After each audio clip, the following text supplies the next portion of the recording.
በቁጥጥር ስር አውሎ ምርመራ እያጣራ እንደሚገኝ የአዲስ አበባ ፖሊስ አስታወቀ። ዝም ብላችሁ ይስቲ ሐዘኑ ትንሽ ጎዳኝ።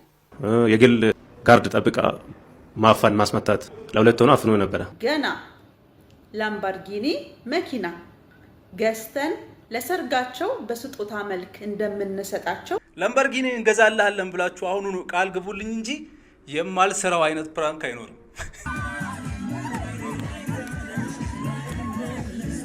ሰላም እንዴት ቆያችሁ ቻናል ቤተሰቦች? በመጨረሻው ቪዲዮ ሰሞኑን አንድ ስልጠና እየሰጠው እገኛለሁ። ይህ ስልጠና ምንም በተመለከተ ነው ብዬ ጠይቄያችሁ ነበር።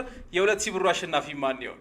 እጣውን እናውጣ። የሶሻል ሚዲያ ቪዲዮ አሰራር ስልጠና እየሰጠ ነው ብሏል። adu.366 የሚል ዩዘር ኔም ያለው ሰው በኢንስታግራም አናግረኝ 2000 ብርህን መውሰድ ትችላለህ። የዛሬው ጥያቄ ደግሞ ትንሽ ለየት ያለ ነው። በዓለም አቀፍ ደረጃ ወቅታዊ ከሆኑ ጉዳዮች ጋር የተያያዘ ነው። በንፋስ ምክንያት ከ50 ኪሎ በታች የሆናችሁ ሰዎች ከቤት እንዳትወጡ ስትል ትዕዛዝ ያስተላለፈችው ሀገር ማን ናት? በትክክል ከመለሱ ሰዎች ውስጥ እንደተለመደው አንድ ሰው መርጠን 2000 ብር ምንሸልም ነው የሚሆነው። ሰርፕራይዝ! ዝናዬ ትባላለች። እኛ ጋር የዩቲዩብ ኮርስ ተማሪ ነበረች። አሁን ላይ ቻናሏ ገንዘብ መስራት ጀምሮ ይሄኛው ፖስት ተልኮላታል። የቻናሏ ስም ቤኮ ቲዩብ ይባላል። አሁን እየሰለጠኑ ላሉ ልጆችም ኤክስፒሪየንሷን ሼር ስታደርግ ነበር። ዛሬም እንደተለመደው ሰሞኑ ሶሻል ሚዲያ ላይ መነጋገሪያ የሆኑ ጉዳዮችን ይዤላችሁ መጥቻለሁ። ሶሻል ሚዲያ ላይ ፖስት በሚያደርጉት ነገር ምክንያት ብዙ ወጣቶች እየታሰሩ ነው የሚገኙት። ከነዚህም ውስጥ ሰሞኑን አነጋጋሪ የሆነ አንድ ወጣት አለ። ከጠቅላይ ሚኒስትር ዶክተር አብይ አህመድ ጋር በተያያዘም ሶሻል ሚዲያ ላይ የሚለቀቁ ቪዲዮዎች አሉ። ወጣቶች በጣም መጠንቀቅ ያለባችሁ ጊዜ ቢኖር አሁን ነው። ስለዚህ ጉዳይ በደንብ በዲቴል የማወራ ይሆናል። ሌላው ደግሞ በብዙ ፊልሞች በመጥፎ ገጸ ባህሪ የምናውቀው አንድ ታዋቂ ተዋናይ ስላጋጠመው አሳዛኝ ነገር ተናግሯል። የብዙ ኢትዮጵያውያን ልብ በዚህ ንግግር ተነክቷል። ምንድነው ያጋጠመው ይሄ አርቲስት የሚለውን እናወራለን። ሌላው ዛሬ የምንነጋገርበት ጉዳይ ትንሽ የሚያስቅ ነው። ከዚህ በፊትም ቪዲዮ ሰርቼ ነበር በዚህ ጉዳይ የሁለት ጥንድ ዩቲዩበሮች እና የአረብ ሀገር ሴቶች ጉዳይ አሁንም ማነጋገሩን ቀጥሏል።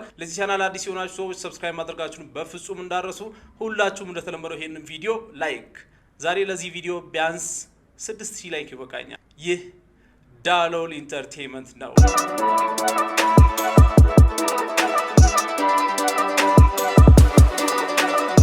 ቪዲዮአችንን እንደተለመደው እንግዲህ ባናቆት እንጀምራለን። እንደዚህ አይነት በጣም ደጋግ ኢትዮጵያውያን መኖራቸው በጣም ደስ የሚል ነገር ነው። ይህ ከታች በፎቶ የምታዩት ህፃን ካሊድ ይባላል። አየር ጤና ግራር ኮንዶሚኒየም ግቢ ውስጥ ለህፃናት ፕሮግራም የሚሆን ማስታወቂያ ሲሰሩ የነበሩትን ሰዎች ተከትሎ ከግቢው ይወጣና ረጅም መንገድ ተጉዞ ለመመለስ ሲፈልግ ቤቱ ጠፋበት። አፋልጉኝ ተብሎ በፌስቡክ ፖስት የተደረገውን ያየ አንድ ወጣት ማታ 4 ሰዓት ደውለው አንድ እናት ጋር አንፎ የሚባል ሰፈር አይቼዋለሁ፣ እስኪ ቼክ አድርጉ በማለት ለቤተሰብ ጥቅሙ አድርሶ እናትና አባት ከልብ መልካሟ እናት ልጃቸውን ምንም ሳይደርስበት ተቀብለዋል። ህፃን ልጅ መሆኑን በማየት ብቻ አንዲት እናት ልጁን እንግዲህ ተንከባክባ ለቤተሰቦቹ አስረክባለች። በዚህ ሰዓት እንግዲህ ህፃን ይሁን ትልቅ ሰው መንገድ ላይ አይታችሁ ማስጠጋት ራሱ በጣም በሚያስፈራበት ዘመን እንደዚህ አይነት ደጋግ ኢትዮጵያውያን መኖራቸው ስታዩ ደግሞ አዎ ኢትዮጵያዊነት አለ ትላላችሁ። ቀጥታ ወደ አሳዛኙ የአርቲስቱ ታሪክ ስንገባ ይህ አርቲስት እንግዲህ ብዙዎቻችን የምናውቀው በመጥፎ ገጸ ባህሪ ነው። ይህ ተዋናይ እንግዲህ ሰሞኑን ቅዳሜን ከሰዓት ፕሮግራም ላይ በመቅረብ በጣም አሳዛኝ ነገር ተናግሯል። እስቲ ቪዲዮን አይተን እንመለስ። ቶማስ አሁን ምን ላይ ነው ያለው? ለምንድን ነው ፊልም ማትሰራው? ለምንድን ነው ማናይ? እኔ ከተወሰነ ጊዜ በኋላ ይቅርታ አድርግልኝና ባለቤቴ በቅርብ ጊዜ ካረፈች በኋላ ነገር አለሙሉ ተምታታብኝ። ሐዘኑ ትንሽ ጎዳኝ። ከሐዘኑ ውጪ ደግሞ ሁለት ጊዜም ኦፕሬሽን ስለሆንኩኝ ከዛ በኋላ ህይወትን ህመምን ማዳመጥ ጀመርኩ። ስራዎች አይመጡም ማለት አይደለም። ስራዎች ይመጣሉ ይኖራሉ።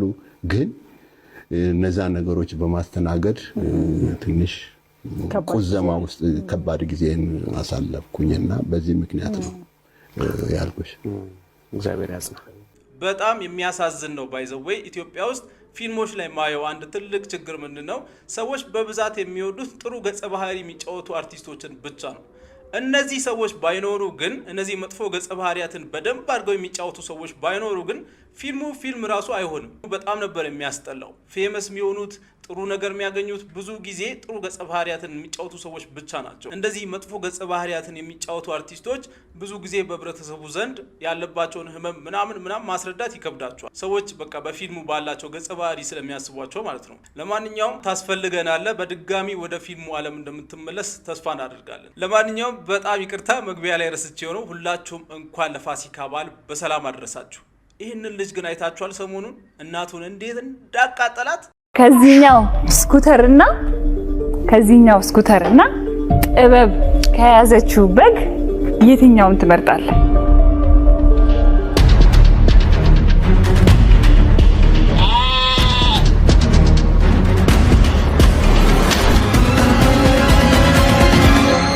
ይሄንን ትመርጣለህ? እኔ ይዣት ሄዳለሁ። የኢዮብ እናት ምን እዚህ ጋር የእናትየውን ፊት ይውልኝ በእናታችሁ አዘነች። በቃ አይ አንተ ልጅ እኔ ይዣት ሄዳለሁ። የኢዮብ እናት ምን ተሰማሽ? ኧረ ይሄማ እርግጠኛ እኮ ነው። ምንም ጥያቄና መልስ የለውም። እዚህ ቪዲዮ ላይ የተሰጡ ኮሜንቶችንማ ማንበብ አለብን። ለበዓል በሱ ስትሽከረከር ትውላለህ፣ ምግብ ይናፍቃል። ልጁ መኖሩን አረጋግጡ። እናቱ ገላው እንዳይሆን። እሺ ሁሌም ልጅን የሚያጓጓ ነገር ነው የሚያቀርቡት። የ10 ዓመት ልጆች ይቅርበዋለች። አንዷ ተናዳለች በውስጧ። በዚህ ኑሮ ውድነት በግን የሚያክል ነገር በዚህ በኩል ቆሞ ስኩተርና ሳይክል ምናምን የሚመርጥ ልጅ አረ ብቻ ልጅ ስለሆነ ነው፣ ምንም ማድረግ አይቻልም። ቻል አድርጊው እናቴ። ሌላው እንደነገርኳችሁ እንግዲህ ሰሞኑን በጣም ብዙ ወጣቶች እየታሰሩ ይገኛሉ። ሶሻል ሚዲያ ላይ ባላቸው እንቅስቃሴ፣ ሶሻል ሚዲያ ላይ በሚፖስቱት ቪዲዮ ምክንያት ብዙ ወጣቶች እየታሰሩ ይገኛሉ። በጣም መጠንቀቅ ያስፈልጋል። አሁን ላይ ስንቶቻችሁ ናችሁ ቲክቶክ ላይ ይሄንን ወጣት ሰሞኑን ያያችሁ? እንደምታዩት እንግዲህ አሁን እዚህ ጋር በእጁ የያዘው ነገር የውስጥ ልብስ ነው እና መንገድ ላይ ለሰዎች ይሰጣል። ድራማ ይሁን ሪል ይሁን አይታወቅም፣ ብቻ የሴት ፓንት ለሰው ሰጥቶ ከዛ ያ ሰው ይደነግጣል ምናምን እንደዚህ አይነት ቪዲዮዎችን ይሰራል። ቀጥሎ እንግዲህ እንደዚህ አይነት ቪዲዮዎችን ፖስት ማድረግ ጀመረ። የሴት ጡት ማሰጃ ምናምን በማድረግ የሴት ቦርሳ በመያዝ እንደምታዩት መንገድ ላይ ነው። ድፍረት ነው ጅልነት ነው አይታወቅም፣ ብቻ ትልቅ ሰው ነው ደግሞ እንደምታዩት። ወይ ህፃን ሆኖ ተሳስቶ ነው እንዳትሉ ራሱ ትልቅ ሰው ነው። ብዙ ጊዜ እንደዚህ አይነት ቪዲዮዎችን ይዤላችሁ እንደማልመጣ ታውቃላችሁ። ምክንያቱም ላላየ ሰው ማሳየት ነው። እንደዚህ አይነት ቪዲዮ ይዞ መምጣት ፕሮሞሽን ነው በሉት፣ ብትቃወሙ ምንም ብትሉ። ነገር ግን እኔ ቪዲዮ መስራት የፈለግኩት በዚህ ልጅ ጉዳይ እርምጃ ስለተወሰደበት ሌላም ልጆች ማንም ምንም አያደርገኝም በሚል ቪዲዮ እንዳይሰሩ ለሌሎችም መማሪያ ስለሆነ ነው የዚህ ልጅ ቅጣት። ከኢትዮጵያውያን ባህል ሃይማኖትና ወግ ተቃራኒ የሆኑ በርካታ ድርጊቶችን በማህበራዊ ሚዲያ ላይ ያሰራጨ ግለሰብን በቁጥጥር ስር አውሎ ምርመራ እያጣራ እንደሚገኝ የአዲስ አበባ ፖሊስ አስታወቀ። ፖሊስ እንዳስታወቀው ግለሰቦች ከሚያነሱት ቅሬታ ባሻገር በኢትዮጵያ የወንጀል ሕግ ጸያፍ ወይም ለመልካም ጠባይ ተቃራኒ የሆነ ድርጊት መፈጸም ወንጀል መሆኑን ይደነግጋል። ስለዚህ ይሄ ነገር በህግም የተቀመጠ ነገር ነው ማለት ነው። የአዲስ አበባ ፖሊስ እንዳስታወቀው ግለሰቡ በጎዳናዎች ላይ የተለያዩ አጸያፊ በተለይም የሴቶችን ክብር የሚነካ ኢሞራላዊ ድርጊቶችን በመፈጸም የቀረጻቸውን ምስሎች በመልቀቅ በፈጸመው ህገወጥ ተግባርና በለቀቀው ተንቀሳቃሽ ምስል በቁጥጥር ስር አውሎ ምርመራ እያጣራ እንደሚገኝ ፖሊስ ገልጿል ይላል። ስለዚህ እንደ ድሮ ዝም ብሎ ፖስት ማድረግ አይቻልም። አሁን ኮሜንት ላይ ብቻ አይደለም የምትሰደበው፣ ወይ ቪዲዮ ሪፖርት ብቻ በመደረግ ወይ አካውንት በመዘጋት ብቻ አያበቃም። ስለዚህ አሁን ከዚህ በኋላ መታሰር እንዳለ እያወቃችሁ እስካሁን ምንም ቢባሉ ያላቆሙበት ምክንያት ለኛ ኮሜንት ለኛ አስተያየት ምንም አይፈሩም እነዚህ ወጣቶች። ነገር ግን መንግስት የሚያስራቸው ከሆነ ማንም ሰው መታሰር ስለማይፈልግ አርፎ ይቀመጣሉ። ስለዚህ በጣም ደስ የሚል ነገር ነው መንግስት ያደረገው። ከዚሁ ጉዳይ ጋር በተያያዘ እንግዲህ ሶሻል ሚዲያ ላይ ያላችሁ ወጣቶች በጣም እየተሸወዳችሁ ያላችሁበት አንድ ነገር አለ። መንግስት እንደማይይዛችሁ በማሰብ የተለያዩ መረጃዎችን ፖስት ታደርጋላችሁ። እንደ ድሮ ዝም ብሎ ፖስት አድርጎ ማምለጥ አሁን የለም። ኤቭሪ ኢንፎርሜሽን የእናንተ ኤቭሪ ኢንፎርሜሽን መንግስት ጋር አለ። አሁን መንግስት ስለ እያንዳንዶቻችን ከምናስበው በላይ መረጃ ሰብስቧል እና አሁን ላይ ፊቴ አይታይም ብላችሁ መልኬ አልታይም ብላችሁ የተለያየ ነገር የምትፖስቱ ሰዎች ተጠንቀቁ። ሰሞኑን በጣም ቫይራል የወጡ የውሸት ዜናዎችን ላሳያችሁ። ለምሳሌ ይሄ ቪዲዮ ስታዩት በጣም በቃ ማለት ሪል ይመስላል። ዝም ብላችሁ እስቲ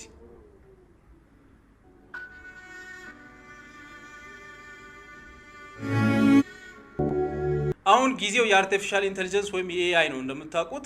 ኤአይ የፈለጋችሁትን አይነት ቪዲዮ ሰርቶ ይልክላችኋልና በዚህ መንገድ ቪዲዮ እየሰሩ ፖስት የሚያደርጉ በጣም ብዙ ወጣቶች አሉ። ነገር ግን ፊታቸው ስለማይታይ ብቻ እንደማይያዙ ያስባሉ። በተመሳሳይ ሁኔታ እንደዚህ አይነት ቪዲዮዎችን ፖስት የሚያደርጉ ሰዎች አሉ።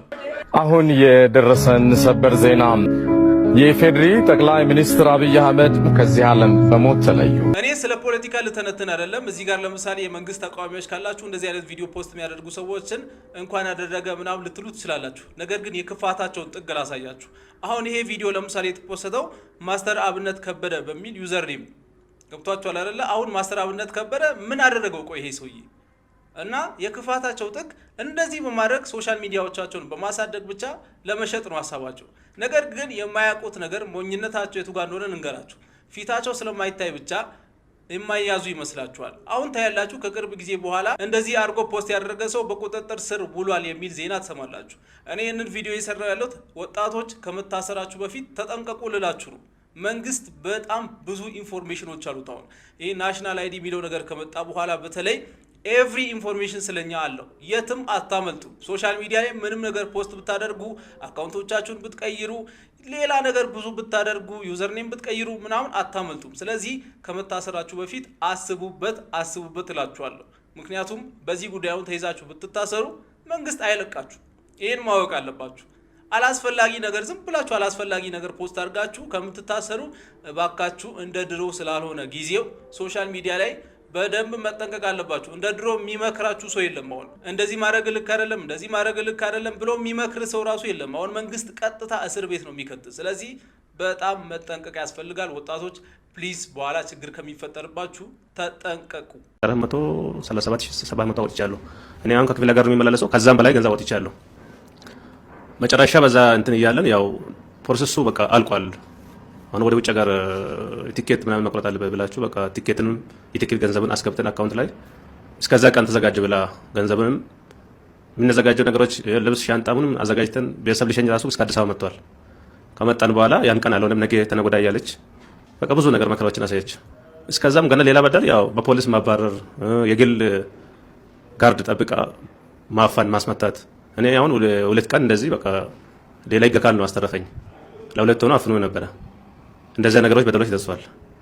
እንኳን ጠይቀን ፍትህ ጠይቀን ወደ መንግስት ይሄ አሁን ያያችሁት ቪዲዮ እንግዲህ ሰሞኑን ሶሻል ሚዲያ ላይ በጣም አነጋጋሪ ሆኗል።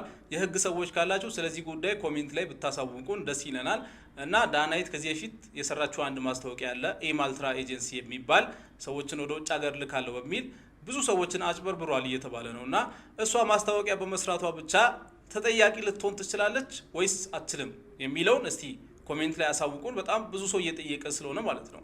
እኛ እሷን አይተን የመጣ ነው፣ እሷ ስታስተዋውቅ አይተን የመጣ ነው ምናምን የሚሉ ሰዎች ስላሉ እና በጣም ብዙ ሜሴጆች ናቸው ለኔም የሚላኩልኝ። ግን ነገሩ ለኔ ክሊር ስላልሆነ ነው ቪዲዮ ያልሰራሁበት። እናም የህግ ሰዎች ካላችሁ ይሄ ነገር እሷን ጭምር ሊያስጠይቃት ይችላል ወይስ በቃ ያ የድርጅቱ ጥፋት ብቻ ነው ተብሎ ድርጅቱ ብቻ ነው የሚጠይቀው የሚለውን ኮሜንት ላይ ብታሳውቁን ደስ ይለናል። ወደ ጥንዶች ዩቲዩበሮችና አረብ ሀገር ወደሚሰሩ እህቶቻችን ጉዳይ ስናልፍ እንግዲህ ይሄ ነገር ገና ላውራው ሳስብ ራሱ ያስቀኛል። እና ሶሻል ሚዲያ ላይ እንደምታውቁት በጣም ብዙ አይነት ኮንቴንት የሚሰሩ ሰዎች አሉ። ከነዚህ መካከል በጣም እይታ የሚያገኙ ሶሻል ሚዲያ ላይ ብዙ ቪው የሚያገኙት ኢትዮጵያ ውስጥ ከፕል ኮንቴንት የሚሰሩ ሰዎች ናቸው። እና ባልና ሚስት፣ ፍቅረኛ አዋጆች፣ ብቻ 2 ጥንዶች አብረው የሚሰሩ ከሆነ ኢትዮጵያ ውስጥ የመታየት ቻንሱ በጣም ከፍ ያለ ነው። ሰዎች ፍቅርን መፈለግ ሊሆን ይችላል፣ ወይ ደግሞ ፍቅረኛ ማቾችን ማየት ብቻ ስለሚያስደስተውም ሊሆን ይችላል፣ አላቅም። ብቻ ኢትዮጵያ ውስጥ በጣም የሚታየው አንዱ ኮንተንት ይሄ ነው። ሰው እነዚህ አብርሽና ሩታ በመባል የሚታወቁ ጥንዶች ደግሞ ዩቲዩብ ላይ ቪዲዮ መስራት ከጀመሩ ቆይተዋል አክቹአሊ። እና እኔም በእነዚህ ወጣቶች ጉዳይ ቪዲዮ ሰርቼ ነበር። እንግዲህ እንደነገርኳችሁ ብዙ ተመልካች ስላላቸው ነው የሚሆኑትን ነገር የሚሆኑት፣ ብዙ ወዳጅ ስላላቸው። እናንተ አልወዳቸውም ብትሉ ምንም ብትሉ ብዙ ተመልካች አላችሁ። እነሱ ጋር ብዙ ጥፋት አላየውም እኔ። ስለዚህ አሁንም ሰሞኑ ሶሻል ሚዲያ ላይ ድጋሚ መነጋገሪያ ሆኗል። ድጋሚ መነጋገሪያ የሆኑበት ምክንያት ደግሞ ሰሞኑን ዱባይ ላይ የጋብቻ ፕሮግራማቸውን አድርገው ነበረ። እስቲ በትንሹ የጋብቻ ፕሮግራማቸውን አይተን እንመለስና ምንድነው ድጋሚ መነጋገሪያ እንዲሆኑ ያደርጋቸው የሚለውን እንነጋገራለን።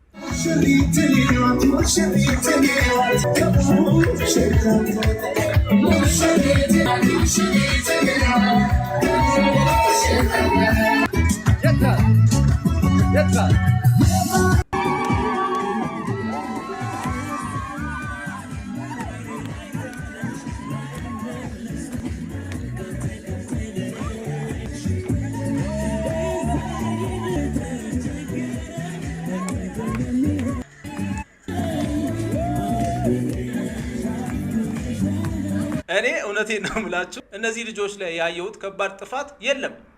እነሱ ምንድን ያደረጉት መጡ፣ ገበያውን ቼክ አደረጉ፣ ገበያው ላይ ተፈላጊ የሆነውን ነገር ሰሩ፣ ተሳካላቸው። በቃ ገበያው ላይ ተፈላጊ የሆነው ነገር ምንድነው?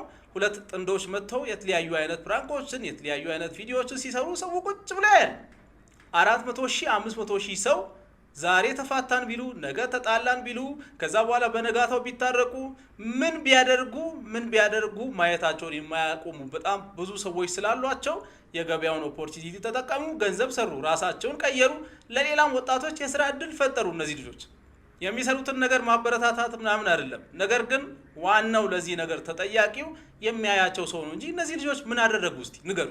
ወንጀል ከሆነ እንደ ቅድሙ ልጅ እንግዲህ ይታሰሩ ነበረ። ነገር ግን ተመልካች ስላላቸው ነው እነዚህ ልጆች እየሰሩ ያሉት አይደለ? ማየት ብቻ አይደለም ባይዘው ሰሞኑን እየሰማን ያለነው ነገር ትንሽ ለየት ያለ ነው።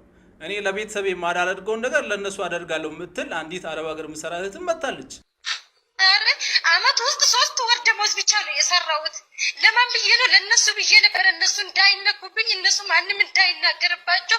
ሩታ የሰው ለው ሲናገሩ ማንም ሰው እንድናገብርብኝ እነ ቤተሰቦቼ እስከ ራሴ ሲዘቀዘቅ የነበረ አብርሃም ብዬ አልነበረም፣ ሩታ አብርሽ ብዬ ነበረ።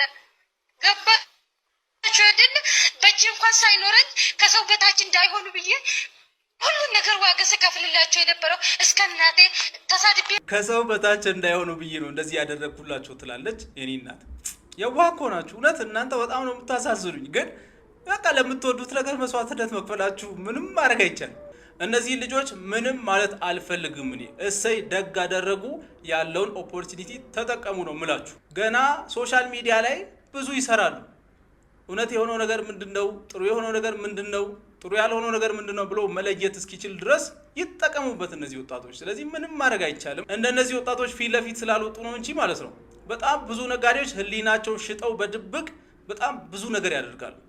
ነገር ግን እነዚህ ወጣቶች ሶሻል ሚዲያ ላይ ስለመጡ ብዙ ነገር ተባለ። ስለዚህ ገና ህዝቡ እስኪነቃ ድረስ ብዙ ነገር ይደረጋል እዚህ ሀገር ላይ። ምንም ማድረግ አይቻልም። ዝም ብሎ ማየት ብቻ ነው። ምንም ብትሉ አሁን እኔ እነዚህ ልጆች ብሰድባቸው ምን ብል የነሱ ቪው ይጨምራል፣ የነሱ ተከታይ ይጨምራል እንጂ አንድም እነሱን የሚጎዳበት ነገር ስለሌለ ዝም ብዬ መለፍለፍ ትርጉም የለውም። የአብርሽና የሩታ የሰርግ ወጪ በአንዳንድ የመዳም በጎች መሸፈኑ ተሰማ። ዜናውን የሰሙት የማዳም ቅመሞች ቁጣቸውን እየገለጹ ይገኛሉ።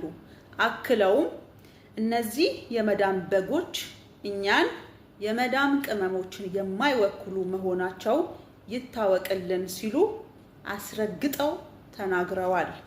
የመዳም በጎቹም መልስ ሰጥተዋል። እናንተ ይሄ ነው እንዴ የሚገርማችሁ?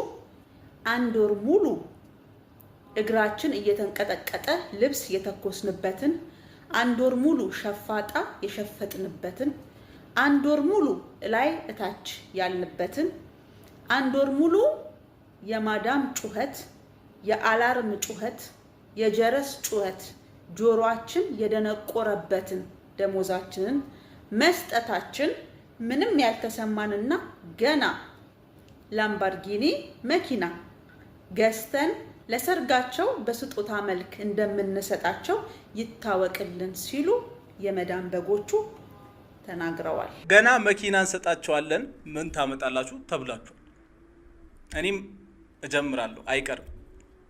አይቀርም በዚህ ሁኔታ ላምባርጊኒ እንገዛልሃለን ብላችሁ አሁኑኑ ቃል ግቡልኝ እንጂ የማልሰራው አይነት ፕራንክ አይኖርም። የምሬ ነው ብላችሁ ቀልዱ ቀልድ ነው። ለማንኛውም እነዚህ ልጆች በመሳደብ እነዚህ ልጆች በመተቸት የሚመጣ ምንም ለውጥ ስለሌለ የሚያዩቸው ሰዎች ጋር የሚመለከቷቸው ሰዎች ጋር ማን መጀመሪያ እንደሚቀድም ቤተሰብ ነው ወይስ አብርሽና ሩታ ናቸው የሚቀድሙት? እና እንዳለችው ከእናቷ ጋር በመጣላት እነሱን መደገፍ ያዋጣታል ወይስ አያዋጣትም የሚለውን ሄዳችሁ ወይ የሆነ ምን ትምህርት ነበር ቢባለው እነዚህ ትላልቅ ልጅ ሰዎችን ማስተማር ምን ነበር ቢባለው በሱ በልክ ለነሱ ትምህርት ቢሰጣቸው ምናምን ጥሩ ነው።